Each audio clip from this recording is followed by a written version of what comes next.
L'Église est déchirée par les divisions et les partis, ce qui manifeste une activité charnelle en son sein, Galates 5, 19, 20.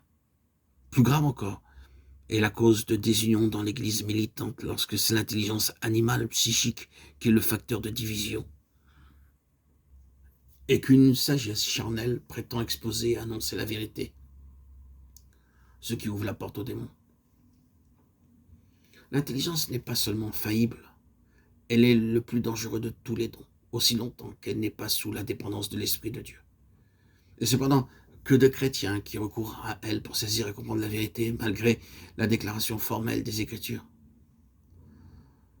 L'homme psychique, donc aussi le chrétien dont l'âme est restée la force animatrice, n'accueille point les choses qui sont d'esprit, parce qu'elles ne peuvent être discernées que spirituellement. C'est souvent l'élément psychique chez les orateurs, les conférenciers exposant le sujet de la sainteté nécessaire qui provoque les divisions et les séparations.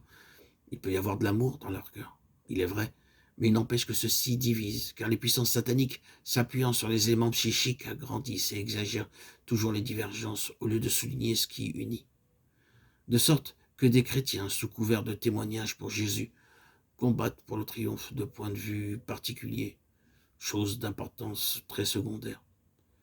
Ces croyants sincères, qui veulent être un moyen de bénédiction pour leur entourage, parcourent les terres et les mers pour faire un prosélyte, comme les pharisiens dont parlait le Seigneur, Matthieu 23, 15. Mais ils ne s'en rendent pas compte. C'est encore l'élément psychique qui amène certains chrétiens à mettre l'accent sur tel ou tel point des évangiles aux dépens du reste, à multiplier les paroles sur la dîme de la menthe, de l'anis et du cumin, alors qu'ils oublient les choses essentielles.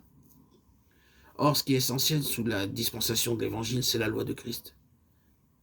Et celle-ci met au premier plan l'amour et l'unité de l'esprit entre croyants, condition essentielle de croissance dans l'unité de la foi, Éphésiens 4, 3, 13.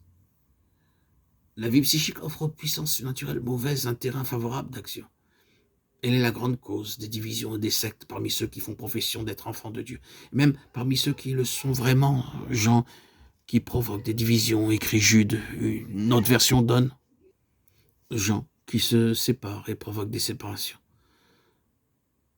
Dans son commentaire sur ce verset, Fossé écrit « Il y a une affirmation présomptueuse, arrogante, de sainteté supérieure, une prétention à une sagesse et à une doctrine particulière, supérieure à celle des autres. Être sensuel, étranger à la vie de l'esprit, dit l'apôtre. » Fossé ici traduit par être une âme animale. Se séparer soi-même comme ayant une plus grande sainteté est toujours un indice de vie psychique.